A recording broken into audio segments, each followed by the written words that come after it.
এখন বাজে সন্ধ্যার সময়। আমি সন্ধ্যার সময় ক্লিপটা উঠিয়ে রেখেছি কিরকম এখানে লাগে সেই জন্য, কিন্তু আমরা সন্ধ্যার সময় কোথাও যাইনি, তার পরের দিন সকালে আমরা বাজারে গেছিলাম।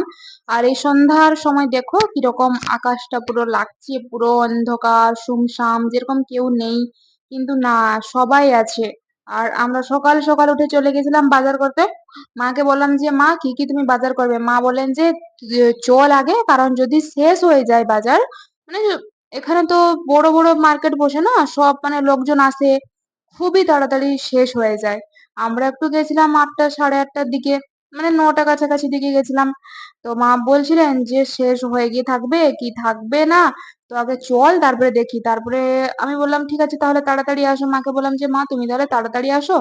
দিয়ে আমার মা যাচ্ছিলেন আমার পেছনে পেছনে। আমি মাকে বলছিলাম যে মা কি মানে কি আজকে সবজি আনবে, আমাকে একটু বলো।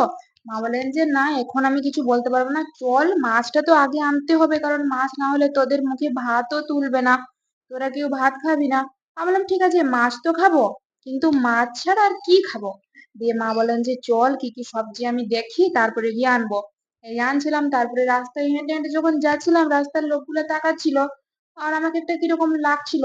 তারপরে আমি যখন হাট বাজারে পৌঁছে গেলাম, তো সর্বপ্রথমে আমরা মাছের দোকানে এসেছিলাম মাছ নিতে। কত বড় বড় দোকান দেখো, সব জায়গায় কিন্তু অনেক মাছ বিক্রি হয়, আর অনেক মাছ শেষও হয়ে গেছে, দেখো পুরোপুরি শেষ হয়ে গেছে, আর কম করে মাছ ছিল।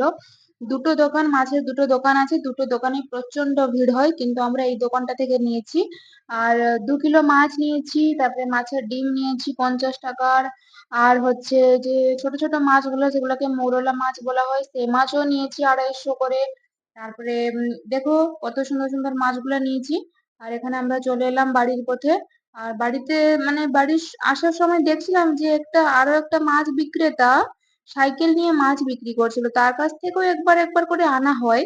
আর মা এখানে মাছগুলো পরিষ্কার করে নিচ্ছিলেন, কারণ মাছগুলো অনেক বড় বড় করে কেটেছে, অনেক বড় বড় করে কেটেছে। সেই জন্য বললেন এত বড় বড় মাছ এখানে খাওয়া যাবে না, তো দেখো মাছগুলোকে ছোট ছোট ছোট ছোট করে নিয়ে নেওয়া হয়েছে।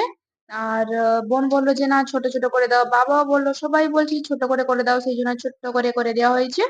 আর আমি মাকে বললাম যে মা তাহলে তোমার জন্য আমি দুটো কম করে মাছ ভেজে দিচ্ছি, তুমি পান্তা খাবে। আমার মা বললেন যে হ্যাঁ তাহলে তুই ভেজে দে, আমি পান্তা খেয়ে নিবো। তারপরে আমার জন্য আমি একটা পিঠে বানাচ্ছিলাম, সেটা আমি সকালে খাই বলে, আর আমি সেই জন্য পিঠেটা বানাচ্ছিলাম, আমি খাবো। তারপরে মা এখানে এলেন, মায়ের জন্য যে আমি রান্না করে রেখেছিলাম পান্তা ভাত, সেটা মা খেয়ে নিয়েছিলেন। তারপরে বোনের জন্য রান্না করা হবে বলে এখানে আটা, মানে আলু পরোটা তৈরি করবেন বলে রেডি হচ্ছিলেন। আমি বললাম মা তাহলে তুমি আমার জন্য একটু তৈরি করে দিবে, একটা হলে হয়ে যাবে। মা বলেন যে হ্যাঁ ঠিক আছে, তাহলে তোর জন্য আমি একটা তৈরি করে দিব। সেই জন্য তৈরি করছিলেন, আর আমি এখানে দেখছিলাম যে হয়েছে কি না।